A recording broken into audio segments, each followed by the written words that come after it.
ladies and gentlemen, and welcome to another tank review. Today we are looking at the German reward tier 9 tank. The T55A is pretty much a reskin of the T54 with slight minor differences, and those differences we are going to go around today. So first of all, let's start by looking into the armor. 100 upper plate, 100 lower plate. It is 20 less armor than on the T54. So effectively this hull is not as strong as the T54 one is. You can still bounce shots, like, don't get me wrong, but it is way more uncommon to do that with the hull, at least. You don't rely on this hull to really tank damage for you. You can still rely on the turret mostly, but I will talk about that in a second. 80 side armor. You're pretty damn decent. You can't side scrape with this. Just try not to show the frontal plate because it's not very good. I mean, on most angles you're not gonna get more than 200 armor here. It obviously depends on who you are facing, but I would not really recommend trying to like get this hull to bounce anything. When we talk about the turret, they're pretty similar to the T54. It's slightly better in the way that it isn't. You don't really get below 200 armor anywhere here, no matter how you look at it. Tier tanks can punch through this, or TDs can just punch through the turret if they hit it well, but some other tanks might struggle. If you use the gun depression well, also you're gonna deny the flat zones quite a bit more, and will be forced to shoot you in bad angles, and you'll have quite a lot of armor there. Another nice thing about this is that it only has one cupola, unlike the T54, which has two. You can hide it easier, obviously, because of that, but the cupola obvious weak spot, as you would expect. Other than that, there's not really much to say. Tracks add armor to the hull as well, but not that much, not enough to really bother, and I don't really know why the fuck the front wheel is separated and the rest is not. But whatever, let's look into the soft stats, obviously comparing it to a T54. As we can see that pretty much everything is green, so all the hidden stats are better than on the T54. The one big downside of the T55A is the way worse power to weight by almost 1/4, and it does get kind of buffed up with the terrain resistance, but the T55A still is quite a bit slower.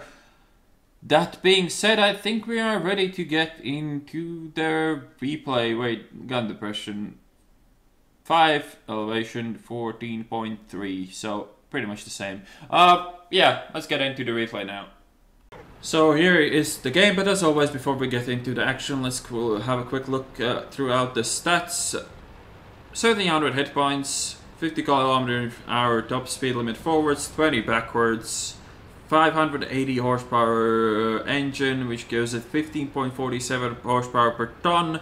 Hull traverse 50 degrees, turret traverse 46 degrees, view range 395 meters, which is kind of weird. No other tank really gets that. When we get to the gun, 320 average damage with 201 penetration, and the stock DPM is 2,492, which is actually really damn high. It might be one of the highest between all the tier 9 mediums. 432 probably is in front of this. And accuracy 0.33 and aim time 2.1 seconds, and gun depression you already saw, -5, and elevation +14. To really sum it up, I mean, it is pretty much T54 with less frontal armor and better gun, while losing some of the mobility as well.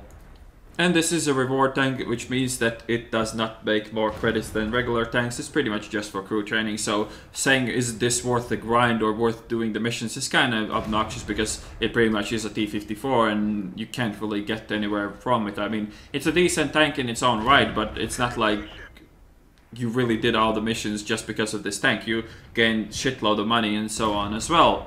But yeah, as a tank it's pretty damn decent, and the first play is pretty damn standard in matchmaking like this. Obviously I'm top tier, so I'm going to go middle and try to spot whatever I can here. Getting some blind shots here. I don't think I'm gonna run out of ammo anytime soon, so just like pummel down that caravan if he's still sitting there. But if we take a look at the mini-map, we can see that the enemy team has decided that 1, 2, and 3 line is a good place to go. So I am going to go and counter them there, and this is why I like the middle spot in any kind of medium tank, because you can react to what the enemy team is doing. If most of them were in the city, I would go to the city now, and if most of them are in the valley, which doesn't happen often but happened in this game, then I go to the valley. It's quite simple, and it works reasonably well as well.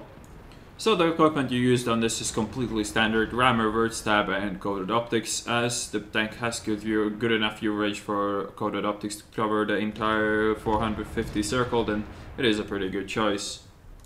This might look pretty sad, but as long as the Jagdtiger and the T30 stay here, stay hull down, and keep shooting them whenever they go in the open, we should be easily able to defend this.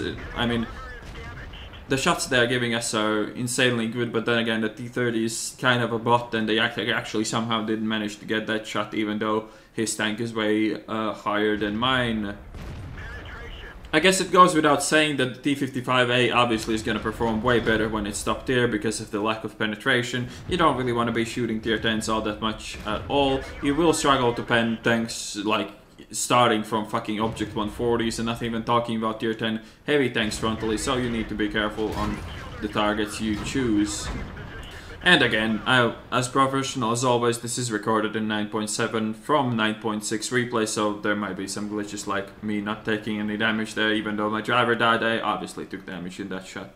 And this Foch driver has to be really mad, and that is one of the worst tanks to be in the position that he is in, and he's paying the price for it. There's a KV3 as well, but if I'm not afraid of being shot by something, it has to be a KV3, really.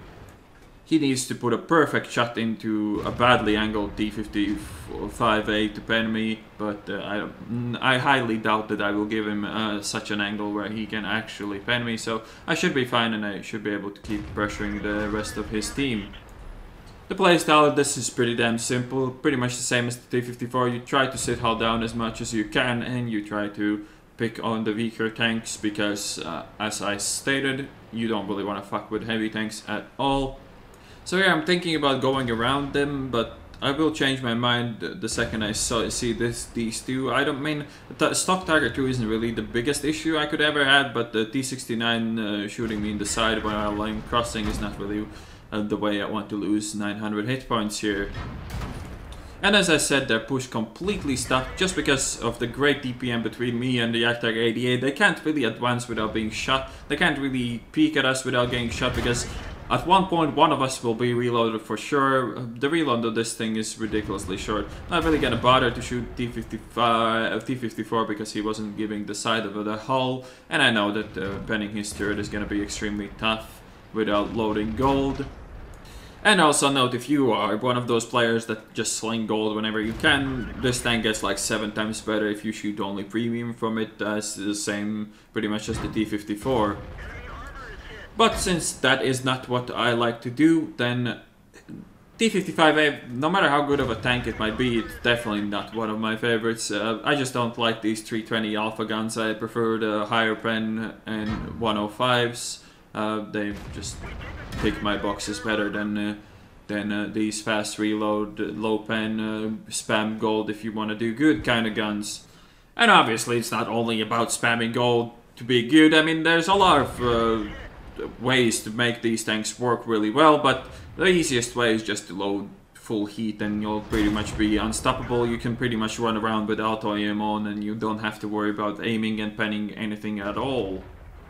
So I picked up the KV3 and now the T54 there. I mean, there's no real reason to shoot AP at him, and I pretty much realized that, and I'm not gonna even bother. I'm gonna try to get a different angle, maybe get a surprise hit in the side, but I mean, he has to give me that side for me to do anything. I don't even know where my shell gone, and again, replay bug, so I didn't lose health, but my health is slightly lower than it shows, and now just loaded heat just to finish him off, because otherwise we would have been stuck here for days. I'm gonna shoot this Tiger as well. There's not much he can do to really hurt me at all with the stock gun, whichever one of the stock guns he's using. 69 thinks he will surprise me, but it is pretty damn far from reality. And now gonna pick up the kill on the Tiger as well. And my crew is dying all the time and the fucking thing is not registering damage for some reason. It's kind of weird. So in the end, me and a Jagdtiger 88 pretty much hold back all of this crap here. I can't really be bothered to count how many of the enemies were here. The enemy Foch tier 9 TD were pretty much in the worst spot for his tank ever. I don't think he did any damage to any of us, and the Jagdtiger 88 picks up the kill and doesn't take any damage once again. And here's the end plates. Ace Tanker, 2122 experience earned. One of those is bouncing 10 shots in a row, I forgot the name of the medal. High Caliber and Confederate. 7045 damage done, actually 0 damage spotted. We did hit one blind shot on the Caravan or whatever it was.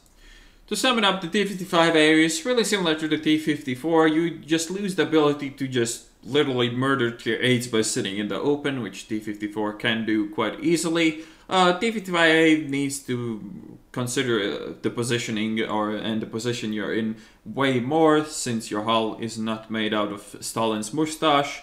But other than that, the tank has really powerful turret. The gun is really nice. Well, it's not really nice. It's just it has a high DPM, and when you shoot things you can pen, it is really powerful. You can obviously negate that, as I said, by just spamming gold ammo like you don't give a shit, and that will make this thing one of the best tanks in the game.